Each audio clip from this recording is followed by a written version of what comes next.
한자에 보면 사자성어에 외유내강이란 말이 있습니다.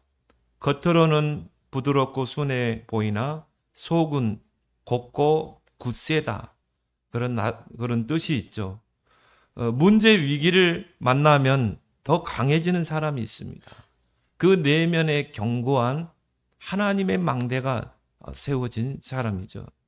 그런 사람은 웬만한 문제를 만나도 절대 흔들리지 않죠. 대표적인 렘넌트 중에 한 명이라 소개하면 아마 요셉일 것입니다. 요셉은 절대 남을 해치지 않았어요. 자기를 노예로 팔아버린 그 형들, 또 감옥에 누명 쓰여서 감옥에 갇히게 한 그런 모든 사람들을 절대 미워하거나 해치지를 않았습니다. 그리고 위기 앞에서 더 강해졌어요. 그런 사람을 우리가 이 외유내강이라 그렇게 이야기를 합니다. 근데 겉은 강해 보이는데요, 문제를 만나고 위기를 만나면 무너지는 사람들이 있습니다. 특히 저는 보면서 이 정치인들을 보면서요, 어떨 때 보면 강해 보이는데 어떨 때 보면 무너져요. 또한 성경의 인물 중에 한 사람인 사울왕 보세요. 얼마나 겉으로는 강해 보입니까? 그런데 결국은 어떻게 해요? 결국은 이 자결해서 죽게 되잖아요. 강하면 부러지기가 쉬워요. 그래서 우리는 강성이 있으면서도 인성이 있어야 돼요. 쇠 중에서, 철 중에서 가장 강한 철이 바로 강성과 인성이 있는 그런 철이라고 이렇게 이야기해요. 이 강하면서도 뭔가 이게 부드러운 그런 것들이 있어야 되거든요. 여러분이 바로 그런 신앙이 되길 바랍니다. 거기에 알맞는 사자성어가 바로 외유내강인 것입니다. 극단적인 선택을 하는 사람들의 그 이유를 한번 보세요. 처한 상황을, 처한 현실을 견뎌내지 못합니다. 내 앞에 닥친 그런 환경들, 어려움들, 또 사람과의 관계. 이런 사람들한테는 여러분이 말도 조심해야 돼요. 그게 이 사람을 무너뜨리는 하나의 이 계기가 될 수 있어요. 그러니까 이런 처한 상황을 견디지를 못하는 것입니다. 그래서 낙심이란 말이 뭐냐면은 내 마음을 내려놔 버리는 것입니다. 이게 이제 이 극단적인 선택을 할 수 있어요. 그래서 여러분은 이 범에게 닥쳐도 정신만 차리면 된다 말이 있잖아요. 오히려 여러분들이 문제를 만나고 위기를 만나고 어려움을 만나면 마음을 강하게 해야 돼요. 그래서 성경에 보면 하나님은 너희는 마음을 강하게 하라, 극히 담대히 하라, 이런 말씀을 많이 하죠. 여호수아에게도 너는 마음을 강하게 하라, 담대하라, 두려워 말지 말라, 놀라지 말라. 왜? 우리가 살아가는 세상이 이런 두려워할 일, 놀랄 일이 많잖아요. 당장 경제적인 문제, 자녀의 문제, 그런 상황들이 우리에게 막 닥쳐오잖아요. 그럴수록 하나님은 우리에게 말합니다. 강하게 하라, 담대하라. 내가 너와 함께합니다. 그 속에 답이 다 있어요. 우리는 두려워할 필요가 없습니다. 하나님이 우리와 함께, 하나님이 성령으로 나와 함께, 그것만 늘 생각하고 그것만 늘 의식하고 산다면 우리가 두려워할 일이 뭐가 있습니까? 풀무불에 들어가야 한다. 들어가면 돼요. 굶주린 사자 굴 속에 들어가야 한다. 들어가면 돼요. 왜? 하나님이 우리와 함께. 그래서 구원 다음으로 확실한 보장이 뭡니까? 내가 너와 함께 하겠다. 그 속에서 모든 답을 다 끝내야 되죠. 구차하게 설명할 필요도 없고요. 사람에게는요, 겉사람과 속사람이 있습니다. 겉사람은 포장도 하고 위장도 할 수 있어요. 그렇지만 속사람은 절대 포장이 안 됩니다. 속사람은 위장이 안 된다니까요. 그래서 어떤 면에서 진짜 나라는 존재는 속사람이에요. 겉은 가면을 쓸 수 있다니까요. 포장할 수 있다니까요. 속 사람은 포장이 안 돼요. 진정한 나는 내 속 사람입니다. 근데 그걸 우리가 들여다볼 수 없잖아요. 나만 알아요. 나의 속 사람을. 겉사람은 단기간에 쉽게 파악이 하죠. 내가 이 사람을 계속 관계를 맺고 만나고 그러면요. 이 사람에 대해서 파악이 됩니다. 아, 이런 사람이구나. 이런 성향의 사람이구나. 이런 기질의 사람이구나. 겉사람은 파악이 되죠. 속사람은 쉽게 파악이 안 됩니다. 왜요? 숨겨져 있기 때문에. 감춰져 있기 때문에. 그리고 쉽게 드러내 보이지 않습니다. 무엇보다 겉사람보다 우리의 속사람을 강건하게 해야 되는 것입니다. 그래서 요한 3서 1장 2절에도 내 영혼이 잘된 같이 네가 범사에 잘되고 강건하리. 여러분, 기독교인들 중에 잘된 사람 보세요. 특징이 뭔가요? 내면에 보이지 않는 그 영혼이 강건한 것입니다. 속사람이 강건한 거예요. 그런 사람들은요, 모든 문제, 모든 어려움을 다 응답과 축복으로 바꿔버리잖아요. 눈에 보이지 않는 속사람이 강건한 것입니다. 그 영혼이 강건한 것입니다. 그래서 고린도후서 4장 16절에 우리의 겉사람은 낡아지나 속사람은 날로 새로워지는도다. 우리 겉사람은 나이가 들면요, 하나하나 세포도 죽고, 그리고 검버섯도 생기고, 주름도 생기고, 그죠? 그리고 힘도 없어지고, 걸음걸이도 힘들어지고, 그건 어쩔 수 없어요. 세월에 따라서 우리 겉사람은 후퇴하게 되시요. 여러분이 아무리 치장하고 바른다고 20대 얼굴로 돌아갈 수 있습니까? 안 돼요. 또 뭐 살을 빼보려고 하는데 안 돼. 그 나는 50대에 막 뱃살이 하나도 없고 그런 사람 보면 존경스럽더라고요. 야, 저거 쉽지 않은데 50대 때 이 왕자 생긴다 쉽지 않습니다. 진짜 그만큼 배의 노력을 해야 돼요. 여러분 쉽게 살이 빠지던가요? 안 되죠. 겉사람은 세월의 지남에 따라서 점점 낡아지고 후퇴하게 돼 있어요. 그러나 뭡니까? 우리의 속사람도 그렇게 돼야 됩니까? 아니죠. 오히려 우리 속사람 어떻게 해야 돼요? 날로 새로워져야 돼요. 나이 들어가지고 신앙 다 까먹어버린 사람이 있습니다. 젊을 때는 열심히 기도도 하고 열심히 하나님을 봉사하는데 나이 들어가지고요 전혀 영적 생활이 안 되는 사람들이 있어요. 여러분은 그런 인생이 되지 말고 나이 들수록 갈렙과 같이 85세 그 안악산지에 도전했잖아요. 내가 싸우겠습니다. 내가 출애굽할 때 하고 지금 똑같습니다. 내가 저 아이성과 안악산지와 싸우겠습니다. 이 정도는 돼야죠. 그래서 우리가 이 겉사람은 늙어지지만 속사람이 날로 새로운 사람을 보고 늙었다라는 표현을 안 씁니다. 익어간다. 그 트로트 가사에도 보니까 익어가는 것입니다. 그죠? 익어가는 인생 되길 바랍니다. 그죠? 보면 볼수록 익어가는 인생. 여러분 김치도요 숙성이 돼야 맛있어요. 우리 인생도 마찬가지입니다.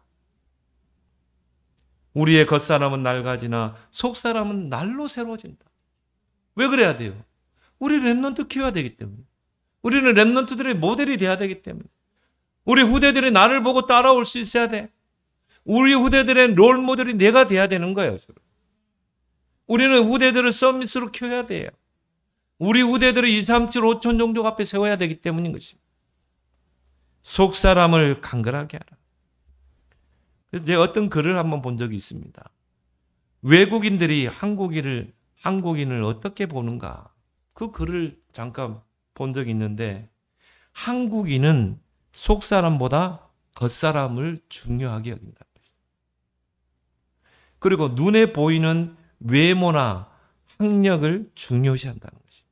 그래서 사람을 평가할 때도요. 외모, 학벌, 직업이 뭔가, 직위가 뭔가, 연봉은 얼마 받는가, 스펙이 있는가, 거기에 기준을 둬요.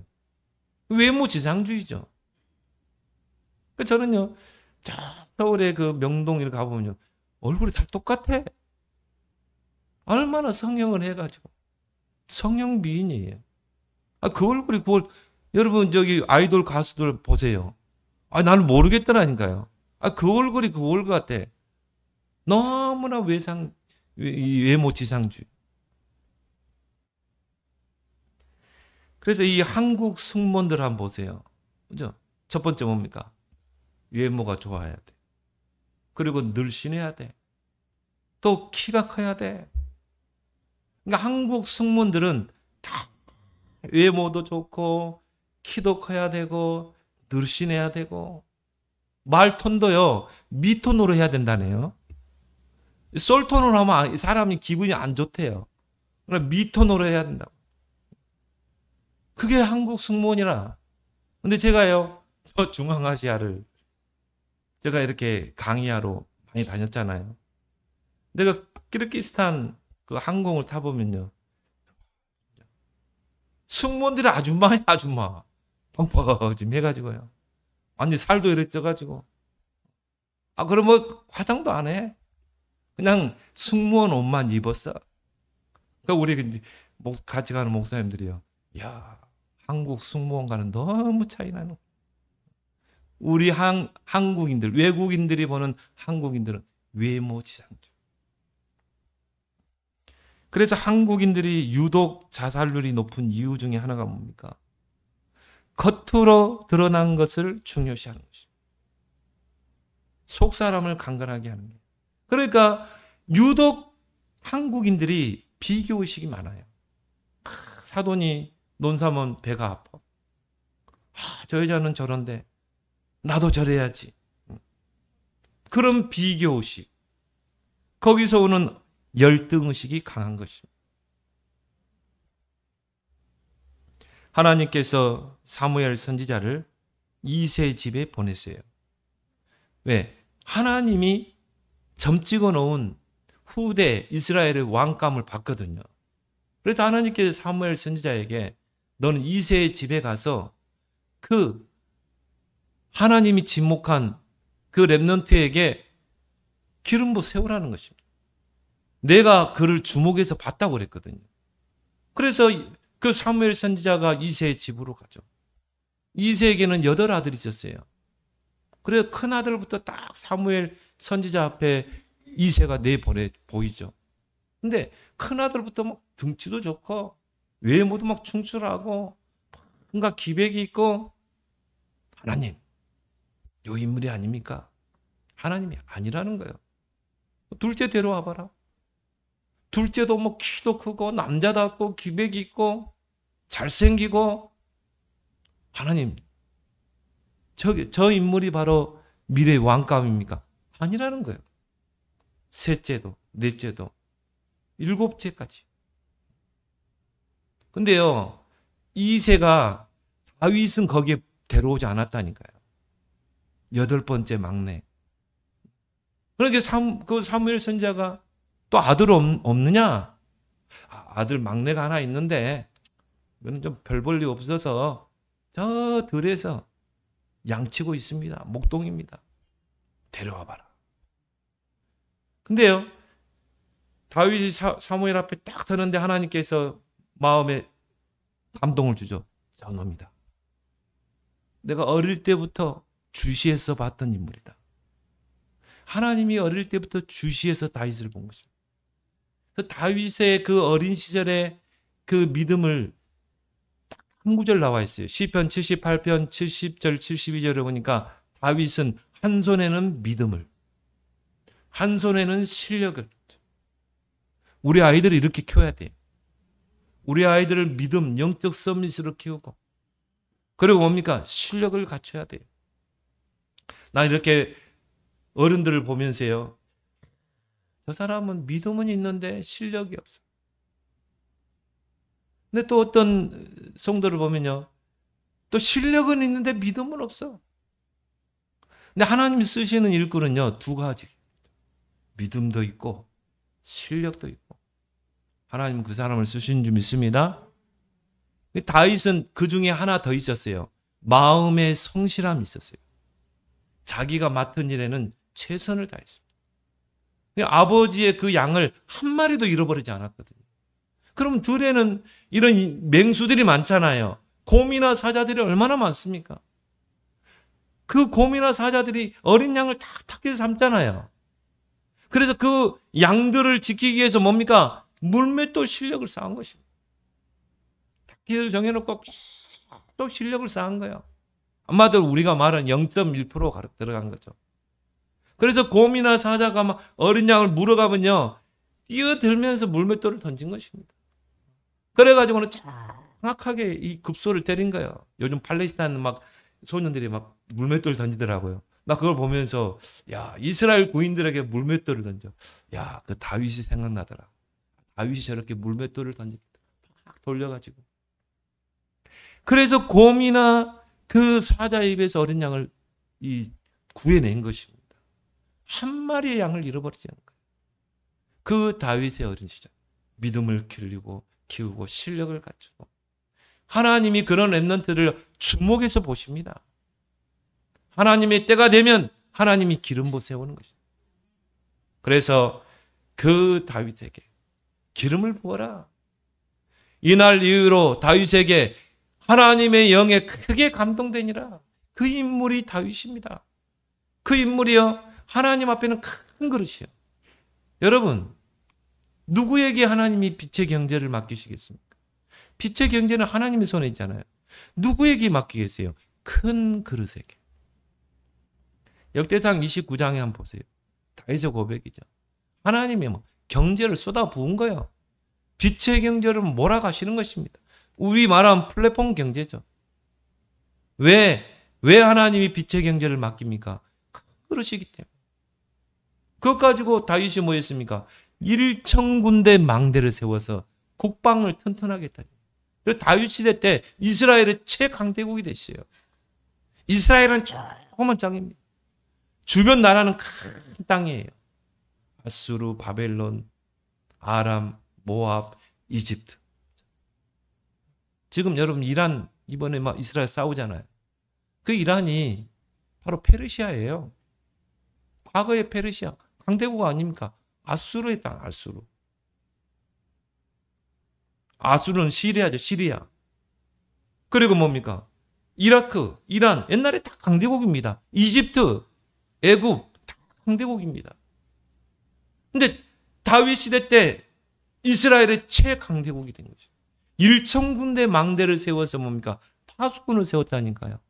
그리고 뭡니까? 성전 세울 모든 준비를 했잖아요. 하나님이 거기에다 몰아가는 것입니다. 그러면서 하나님이 사무엘에게 중요한 말이죠. 사람은 외모를 보고 평가하거니와 나 여호와는 중심을 보느니라. 사무엘상 16장 17절. 사람은 외모를 보고 평가하지만요, 하나님은 그 내면을 보시는 것입니다. 그 내면의 중심을 보고 하나님은 부르시고 축복하시는 줄 믿습니다. 그래서 오늘 16절에 너희 속사람을 능력으로 강건하게 해라. 너희 속사람을 튼튼하게 하라. 속사람을 강건하게 하려면 우리는 어떻게 해야 될까요? 오늘 본문에서 여러분 꼭 답을 찾길 바랍니다. 첫 번째로 뭐예요? 복음의 깊은 뿌리를 내리라. 오늘 17절에 말씀하고 있죠. 믿음으로 말미암아 그리스도께서 너희 마음에 계시게 하시고 너희가 사랑 가운데서 뿌리를 받고 터가 굳어져서 이 그리스도의 복음의 뿌리를 내리라 이 말이에요. 그리스도가 항상 우리 안에 있도록 하고 그리스도가 나의 인생의 중심이 되고 그리스도가 나의 무기가 되고 그리고 그 그리스도 복음 안에 뿌리를 박으라. 왜 그렇습니까? 하나님이 주신 것이기 때문에. 그 복음의 핵심이 뭡니까? 예수가 그리스도다. 그렇죠? 예수가 왕, 제사장, 선지자, 그리스도다. 그 말은 뭡니까? 예수께서 사탄의 권세를 깨뜨렸다. 모든 문제의 원인자예요. 모든 문제의 원인자. 우리 가정에 왜 이런 문제가 오지? 모든 문제의 원인자. 그 사탄의 권세를 왕적인 권세로 깼다는 거예요. 구원은 뭡니까? 그 사단의 손에서 소나기에서 빠져나오는 거예요. 여러분들이 바로 그렇게 구원받은 것이에요. 하나님의 아들이 오신 것은 마귀의 일을 멸하라. 예수님이 제사장의 일을 하신 것입니다. 우리 죄를 위해 속죄의 피를 흘리신 거예요. 왜? 우리 인생 자력으로는 절대 구원을 받을 수 없어요. 여러분이 선행, 공덕, 노력하고 털 것만한 죄도 해결 안 됩니다. 그래서 예수 그리스도께서 우리의 모든 죄를 속죄하기 위해서 나를 대신해서 여러분들을 위해서 희생 제물이 되신 거예요. 대속의 피를 흘리신 것입니다. 그 피가 우리의 모든 죄를 다 씻는 것입니다. 여러분이 선행을 한 개 하면은 죄가 하나 없어지고 그게 아니라니까요. 털 것만한 죄도 해결할 수 없어요. 그런데 예수 그리스도의 그 피로 우리 죄가 다 씻어진 줄 믿습니다. 정말 누구 말대로 앞으로 지을 죄까지 다 사함받은 거예요. 미래 죄까지. 그만큼 보혈의 능력은 힘이 있고 파워가 있는 것입니다. 왜? 여러분 털 것만한 죄 가지고 있으면요 죽어서 천국 못 가요. 이 땅에서 모든 죄가 다 씻어져야 천국 가는 거예요. 천국은 어디가 갑니까? 죄가 하나도 없는 인생이 가는 거예요. 지옥은 누가 가요? 죄인이 가는 게 지옥이에요. 그래서 이 땅에서 주님이 십자가에 다 죄 문제를 끝내버린 것입니다. 그리스도 예수 안에 있는 생명의 성령의 법이 죄와 사망의 법에서 너를 해방했다. 제사장의 일을 하죠. 그리고 뭡니까? 선지자의 일. 하나님 떠난 자들에게 하나님을 만나는 길을 열어버린 것입니다. 그래서 십자가는 뭐예요? 하나님께로 가는 다리다. 그 십자가 아니고는 하나님 앞에 갈 수 없어요. 그 그리스도가 아니고는 하나님을 만날 수 없는 거예요. 그래서 예수는 그리스도다.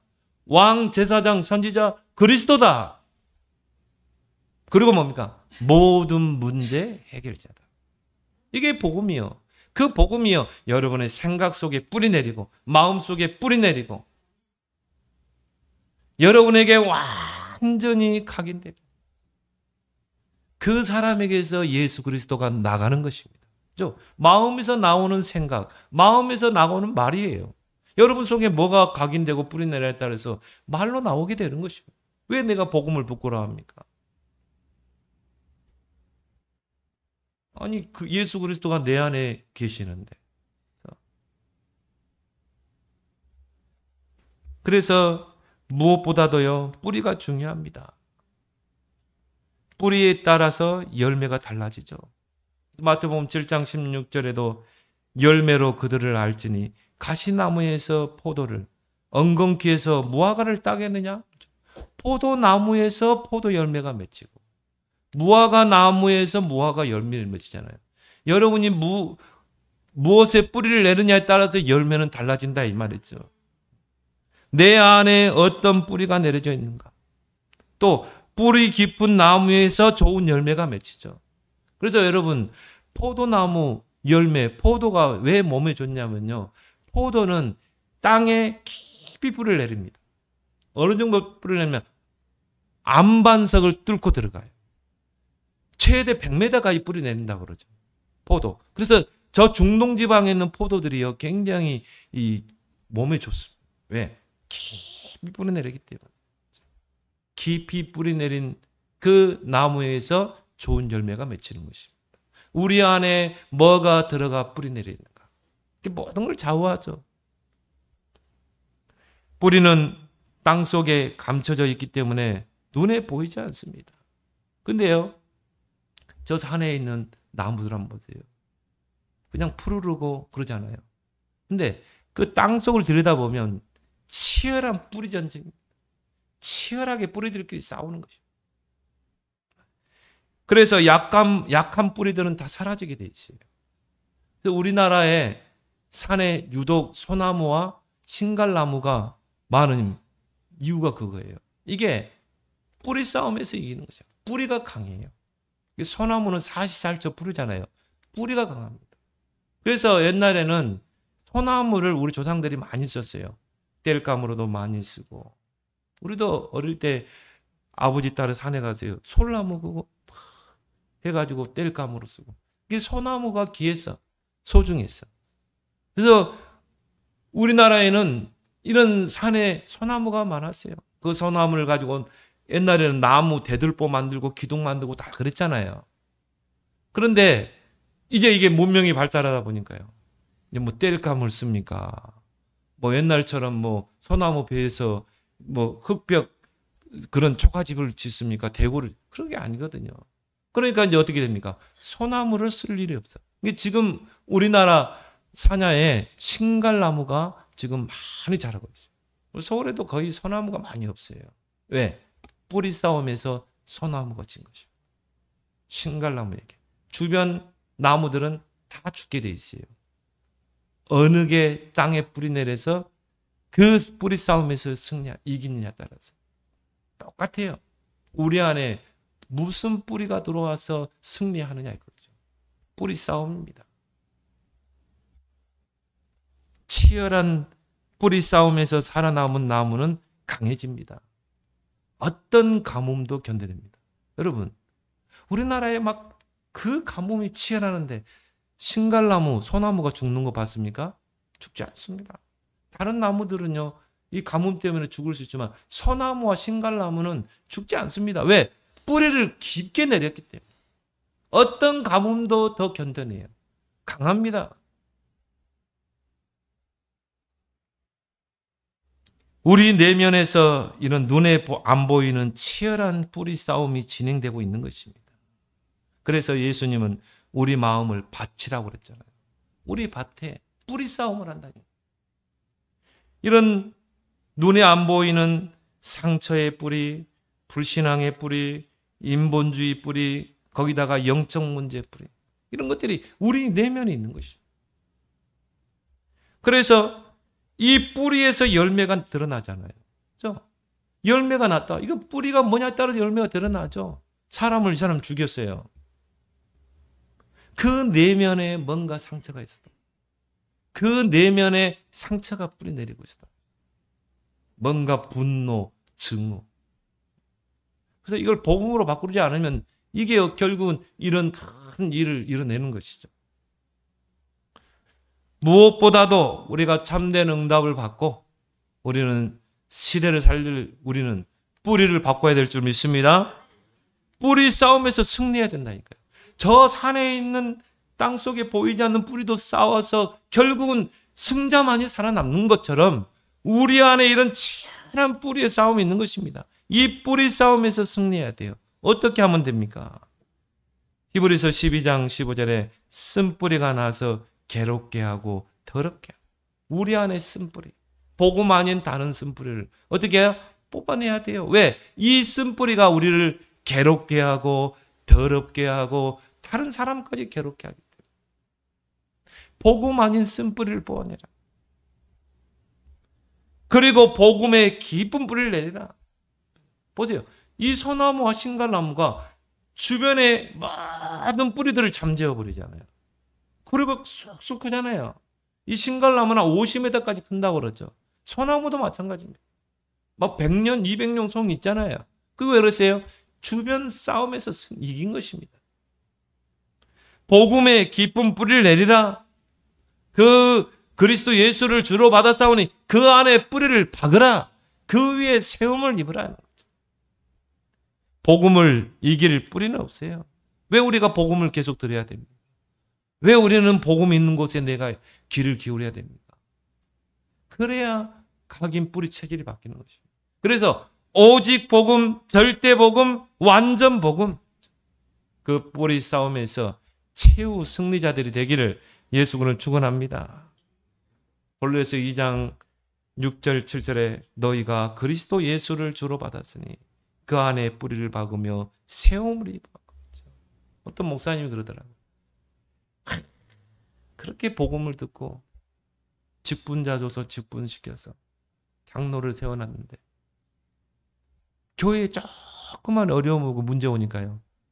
와, 완전히 돌아서가지고 목사님의 대적이 됐죠.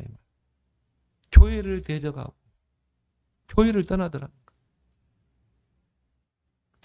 그런 간증을 하더라고요. 그래서 복음이 뿌리 안 내린 것입니다. 오직 복음이 안 된 것입니다. 완전 복음이 안 된 거예요. 절대 복음이 안 된 거예요. 여러분, 완전 복음이 된 사람은요, 오직 복음 위주로 선택하게 돼 있는 것입니다. 그래서 오늘 17절, 19절에 보니까 믿음으로, 이 9절에 능히 모든 성도와 함께 지식에 넘치는 그리스도의 사랑을 알고 그 넓이, 길이, 높이, 깊이가 어떠함을 깨달아 하나님의 모든 충만하신 것으로 너에게 충만하게 하시기를 구하노라. 여러분, 그리스도를 어느 정도 알면 돼요? 넓게, 깊게, 길게, 그리고 깊게 알길 바랍니다. 높게 알길 바랍니다. 그 말은 뭡니까? 그리스도로 충만한 자가 되라. 저는 그래 봅니다. 왜 저 사람이 영적으로 시달려? 그리스도 복음 몰라가지고. 인생의 근본 문제, 그 문제 해결자 그리스도를 몰라서. 여러분 진짜 그리스도를 알게 되면요, 흑암이 무릎 꿇게 돼 있습니다. 영적 문제에 무릎 꿇게 돼 있어요. 저는 그걸 많이 봤다니까요. 여러분, 교회 30년, 40년 다닌다고 흑암이 꺾입니까? 영적 문제가 무너집니까? 절대 노입니다. 절대 노. 그리스도가 진짜 깨달아질 때, 왕 제사장 그리스도가 정말 깨달아지고 각인될 때, 이때 흑암이 무너지는 거예요. 제 말 틀립니까? 한번 확인해 보세요. 우리 가문의, 우리 가정의 영적 문제가 여러분이 그리스도로 담나버리면 끝나는 것입니다. 다 이루었다. 왜? 그 그리스도를 아는 자에게는 세 가지 권세가 딱 주어지기 때문에. 왕 같은 제사장. 그리스도 이름 선포하면요, 그리스도 이름을 기도하면 흑암의 권세가 벌벌 떱니다. 그 그리스도 이름으로 기도하면 제사장의 권세가 나가서 저주 재앙이 떠나갑니다. 정말 여러분이 그리스도를 누리고 그리스도 이름으로 기도하면 그 귀한 빛, 그리스도의 빛이 여러분의 가문에 비치게 되는 것입니다. 베드로전서 2장 9절 아닙니까? 너희는 왕 같은 제사장이라. 이 귀한 빛을 선포할 자다. 두 번째로 어떻게 우리 속사람을 강건하게 할 것인가? 성령의 능력 속으로 들어가라. 성령의 능력으로 강건하게 되겠습니다. 그래서 오늘 16절에 그의 영광의 풍성함을 따라 그의 성령으로 말미암아 너희 속사람을 능력으로 강건하게 하시고, 우리의 속사람을 강건케 하시는 분은 성령님입니다. 그래서 예수님이 오직 성령이 너희에게 임하시면 너희가 권능을 받고 땅끝까지 증인되리라. 근데요, 그 성령은 눈에 보이지 않죠. 그런데 한 번 성령이 눈에 보이게 임한 사건이 있어요. 그게 뭡니까? 사도행전 2장입니다. 오순절 마가다락방에 성령이 강림하시는데요. 어떻게 표현했어요? 급하고 강한 바람. 여러분, 토네이도 알죠? 모든 걸 휩쓸고 가는 토네이도. 불의 혀 그랬어요. 여러분, 얼마 전에 강원도에 불 났잖아요. 그거 끌 수 있습니까? 못 끕니다. 불의 혀 같은 것이 모인 무리들에게, 제자들에게. 여러분, 급하고 강한 바람, 토네이가 불어들는데 그걸 어떻게 막습니까? 막을 수 없어요. 불의 혀를 어떻게 막습니까? 막을 수 없어요. 성령을 그렇게 표현했다니까. 성령이 여러분의 임하는 누가 그걸 막을 수 있습니까? 막을 수 없습니다. 우리의 속사람을 강건하게 하시는 분은 성령님. 그래서 우리는 온전히 성령을 의지해야 됩니다. 성령은 우리의 연약함을 도우시는 분이기 때문에. 그래서 로마서 8장 26절에 성령은 우리의 연약함을 도우시라. 성령은 우리가 연약한 줄 아시고 우리 안에 지금 보혜사로 내주에 계신 것입니다. 성령의 다른 별칭이 뭡니까? 보혜사죠. 우리를 보호하시고 우리에게 은혜 베푸시고 우리와 함께 일하시는 분.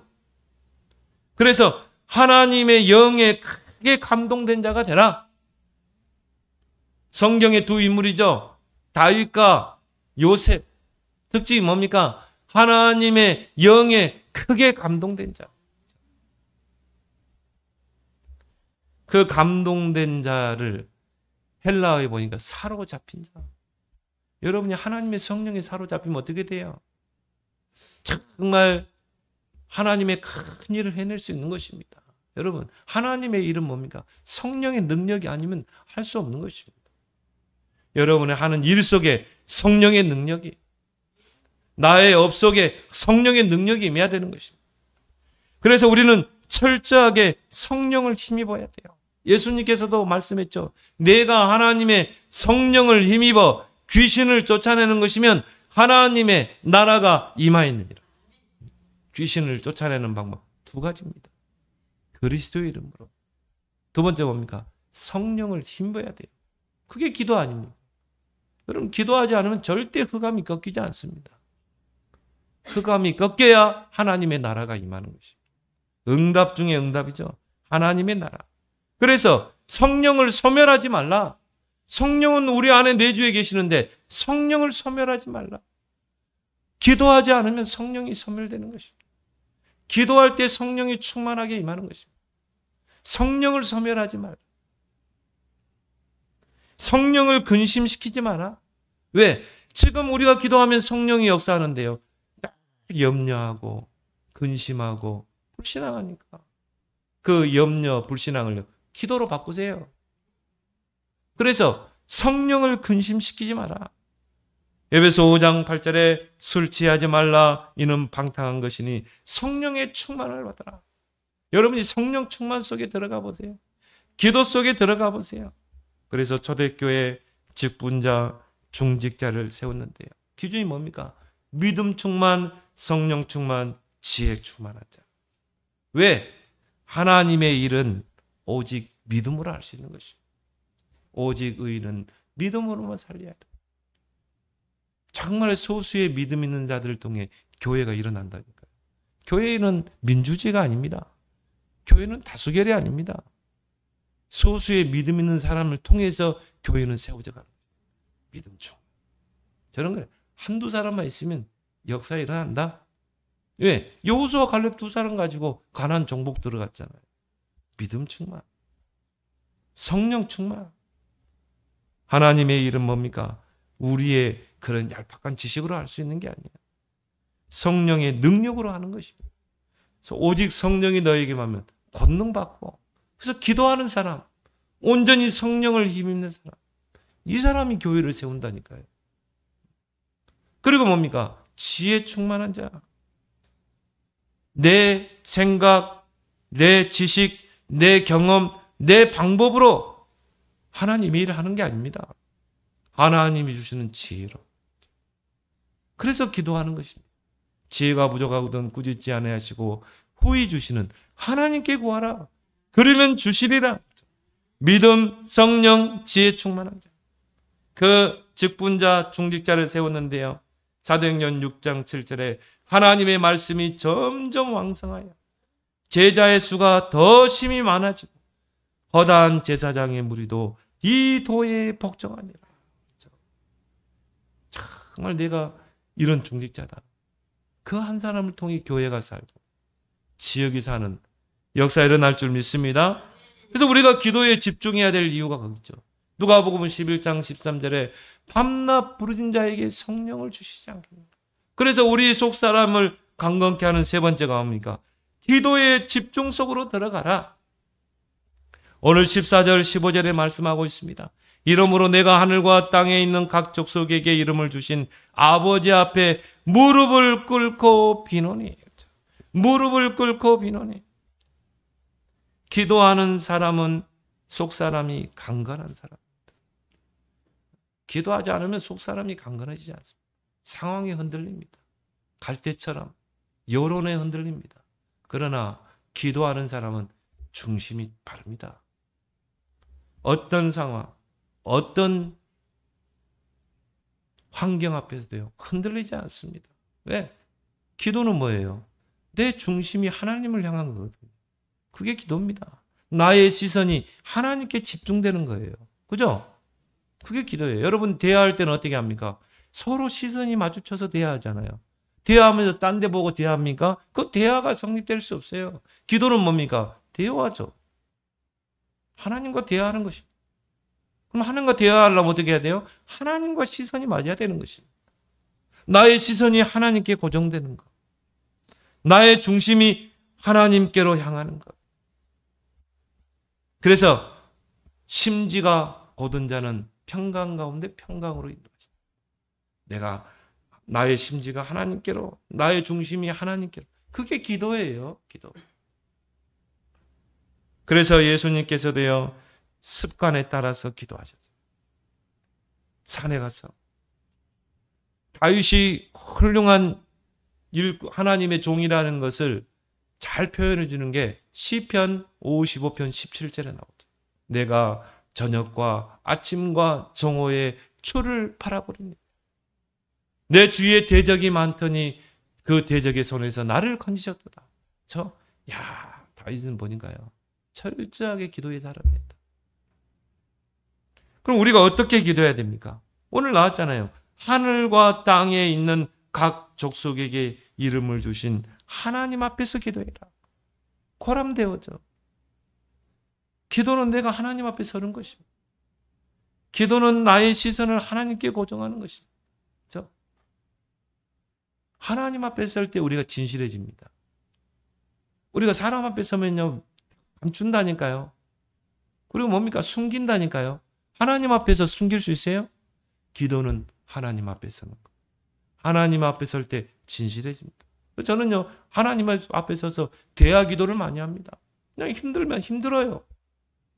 어려우면 어려워요. 어쩔 때는 땡깡도 씁니다. 하나님, 왜 안 해주십니까? 하나님 빨리 해주세요. 자녀가 엄마 앞에 땡깡 쓰는 것처럼 표현이 좀 그렇지만요. 그잖아요. 하나님은 우리의 영의 아버지 아닙니까요? 하나님 아버지 앞에 내가 땡깡 쓸 수 있는 거잖아요. 나 좋은 땡깡도 써요.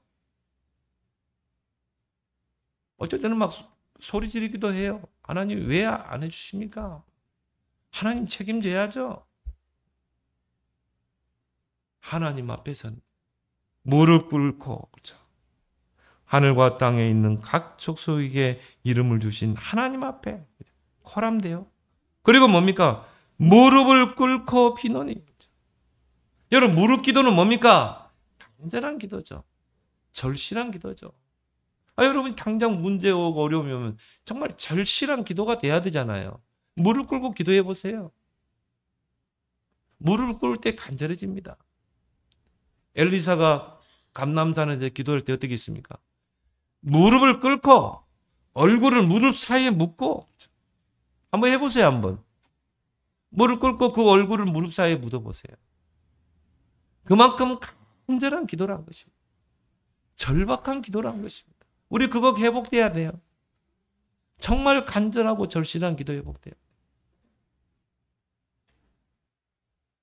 고린도후서 12장 1절 10절에 보니까 몸 안에 있는지 몸 밖에 있는지 모를 정도로 불신자들이 말하는 무아지경 속이더라. 그 정도로 깊이 들어가 버린 것입니다. 거기서 큰 은혜를 바울이 체험하잖아요. 그 기도를 회복하길 바랍니다. 우리의 속사람이 강건케 되는 것은 기도다. 기도하는 사람은요, 흔들리지 않습니다. 기도 안 하는 사람 흔들립니다. 불신앙에 말합니다. 그래서 삶 집중 속으로 들어가세요, 여러분. 삶 집중 실천해 보세요. 아침에, 낮에, 밤에 하루에 3번만 해보세요. 계속 하게 되면 늘어납니다. 그 넓이가 늘어나요. 길어져요. 삶 집중 속으로 들어가라. 그러면요, 모든 게 다 응답으로 바뀝니다. 문제도 응답, 사건도 응답, 모든 일도 응답. 문제 앞에서 염려하고 근심하는 기도 안 하는 사람입니다. 그런데요, 정말 기도에 그 줄을 놓지 않는 사람들은 모든 게 다 응답. 요셉이 노예로 갔는데 그게 불행입니까? 응답이에요. 큰 응답이 그 속에 있었고. 누명 쓰고 감옥 갔는데 그게 불행입니까? 아니에요. 큰 응답이 그 속에. 감옥에 안 들어갔으면 바로 앞에 갈 수도 없어요. 기도하는 사람 보인다니까요, 그게. 기도하는 사람은 그 문제 속에 숨겨진 응답을 보고 계획을 보는 것입니다. 응답과 해답을 보는 것입니다. 그게 여러분에게 계속 반복된다고 보세요. 자, 삶 집중을 통해 기도 생활이 누려지지. 모든 게 다 응답으로 다 바뀌지. 그때 여러분에게 삶 세팅이 되는 것입니다. 여러분도 모르게 플랫폼, 파수망대, 안테나. 하나님이 여러분에게 모든 걸 몰아가는 것입니다. 왜? 큰 그릇이 됐기 때문에. 그때 하나님 빛의 경제를 맡기는 거죠. 우리는 맡아서 관리하는 자입니다. 하나님 주시는 걸 맡아도 관리하는 것이 내 것이라는 게 없어요, 우리는. 나 자신도 내 것 아니에요. 다 하나님이 주신 거지. 기도의 삶을 실천하면 나도 모르게 속 사람이 강건케 됩니다. 믿음이 생기는 것입니다. 그래서 오늘 우리의 속 사람을 어떻게 강건하게 할 것인가? 세 가지. 복음의 깊은 뿌리는 성령의 능력 속으로 들어가라. 기도의 집중 속으로 들어가라. 그래서 외유내강. 겉은 부드러운데 속은 강한. 왜? 뿌리를 깊게 내려가죠. 뿌리 싸움에 승리하죠. 뿌리 싸움에 승리하지 않으면요, 다 죽습니다. 자라지도 않고요. 자라지 않고 저 산에 가보세요. 자라지 않은 나무들. 왜 그래요? 뿌리 싸움에서 이미 진 거예요. 아, 여러분이 산에 푹 쫙쫙 뻗은 고든 나무가 돼야지. 막 50m씩 막 성장한 나무가 돼야지. 그런 큰 제목 되길 바랍니다. 하나님 아버지 은혜를 고맙고 감사합니다. 우리의 속사람을 강건하게 하라고 했습니다. 복음의 깊은 뿌리 내리고 성령의 능력으로 덧입고 기도의 집중 속으로 들어가 뿌리 싸움에 승리하게 하시고 성령의 능력으로 덧입게 하시어서 우리의 속사람이 강건케 되는, 그래서 어떤 환경과 현실에도 흔들리지 않고 오히려 그 속에서 응답과 축복을 찾아 누리는 믿음의 증인들 다 되게 하여 주옵소서. 예수님의 이름으로 기도드리옵나이다. 아멘.